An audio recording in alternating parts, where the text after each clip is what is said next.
Good morning student, welcome to the TSN school.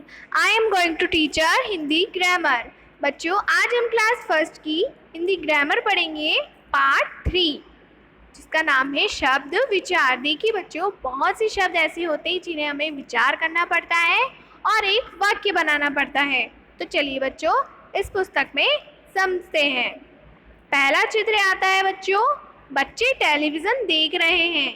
ये आप समझ रहे होंगे बच्चों कि बहुत सारे बच्चे हैं और वो क्या कर रहे हैं, टेलीविज़न यानी टीवी देख रहे हैं। दूसरा चित्र आता है बच्चों, लड़के क्रिकेट खेल रहे हैं। एक मैदान है और मैदान में आपको क्या दिखाई दे रहे हैं, लड़के, और क्या कर रहे हैं, वो क्रिकेट खेल रहे हैं। तीसरा चित्र चलते हैं बच्चों, गाय बैठी हुई है एक स्थान पे, यानी एक जगह गाय क्या कर रही है बच्चों, सिर्फ बैठी है। तो आइए बच्चों अब नीचे दिए गए वाक्य को मैं आपको समझाती हूँ। तो पहला चित्र था हमारा, बच्चे टेलीविज़न देख रहे हैं।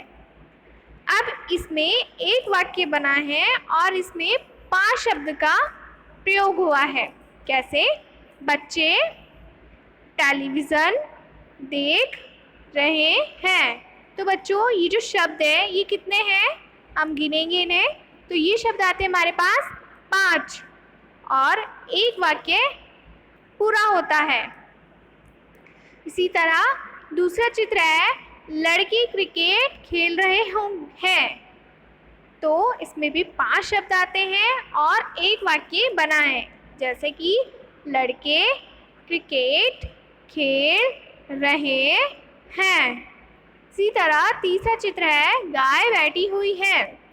इसमें कितने शब्दों का प्रयोग हुआ है बच्चों, गिन के बताएं। गाय बैठी हुई है, तो इसमें 4 शब्दों का प्रयोग हुआ है। इससे स्पष्ट होता है बच्चों कि एक या एक से अधिक वर्णों का समूह है। अब आइए बच्चों शब्द की परिभाषा समझते हैं। एक अथवा अनेक वर्णों के मेल से बनी ध्वनि को हम शब्द कहते हैं। जैसे एक या एक से अधिक हमको वर्ण मिलते हैं, उन्हें हम क्या कहते हैं, शब्द कहते हैं। जैसे कि मैं आपको पहले शब्द पढ़ा चुकी हूँ, 1 वर्ण के, 2 वर्ण के, 3 वर्ण के और 4 वर्ण के शब्द मैं आपको पहले ही समझा चुकी हूँ। अब आइए नीचे देखते हैं शब्दों के भेद। शब्द 2 प्रकार के होते हैं, पहला सार्थक शब्द और दूसरा निरर्थक शब्द। सार्थक शब्द, जिन शब्दों का कुछ अर्थ निकलता है बच्चों वो क्या कहलाते हैं, सार्थक शब्द। यानी जो शब्द सही होते हैं वो हमारे सार्थक शब्द कहलाते हैं। जिनकी मात्राएं सही होती हैं वो शब्द हमारे सार्थक कहलाते हैं। जैसे चाय, बिस्कुट, पापड़, रोटी, पेंसिल, ये सभी किस में आते हैं बच्चों, ये सभी शब्द आते हैं हमारे सार्थक शब्द में। निरर्थक शब्द, जिन शब्दों का कोई अर्थ नहीं निकलता उन्हें हम निरर्थक कहते हैं। यानी कि जिनकी कोई शब्दों की मात्रा नहीं होती या कोई शब्द गलत आते हैं हमारे सामने या कुछ शब्द प्रयुक्त होने के लायक नहीं होते, उन्हें हम निरर्थक शब्द कहते हैं। जैसे वाय, अब बच्चों वाय क्या होता है ये हम नहीं जानते और ये शब्द हमें गलत दे रखा है। बिस्कुट, बिस्कुट ये शब्द हमारा गलत है।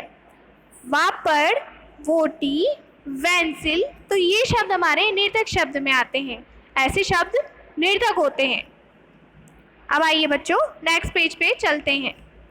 नेक्स्ट पेज पे हमें कुछ अभ्यास प्रश्न दे रखे हैं। प्रश्न मैं आपको नेक्स्ट पेज पे कराऊंगी। इसके बाद अभ्यास प्रश्न का ख देखिए बच्चों, चित्र पहचान कर उसके आगे नाम लिखने हैं। आपको चित्र दे रखे हैं और आप उनके नाम भी जानते हैं।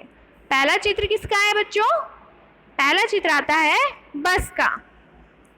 दूसरा चित्र किसका है बच्चों, दूसरा चित्र आता है पुस्तक का यानी किताब का। तीसरा चित्र आता है चिड़िया और चौथा चित्र में कौन है बच्चों, शेर। तो बच्चों नेक्स्ट पेज पे चलते हैं जहाँ मैं आपको अभ्यास प्रश्न उत्तर कराऊंगी। ये रे बच्चों अभ्यास प्रश्न। पहला प्रश्न आता है बच्चों, शब्द किसे कहते हैं। इसका उत्तर होगा बच्चों, एक अथवा अनेक वर्णों के मेल से बनी सार्थक ध्वनि को हम शब्द कहते हैं। निर्थक शब्द और सार्थक शब्द में क्या अंतर है? इसका उत्तर होगा बच्चों, सार्थक शब्द वह शब्द होते हैं जिनका कुछ अर्थ निकलता है, जैसे अभी मैंने आपको बताया था, उन्हें सार्थक शब्द कहते हैं।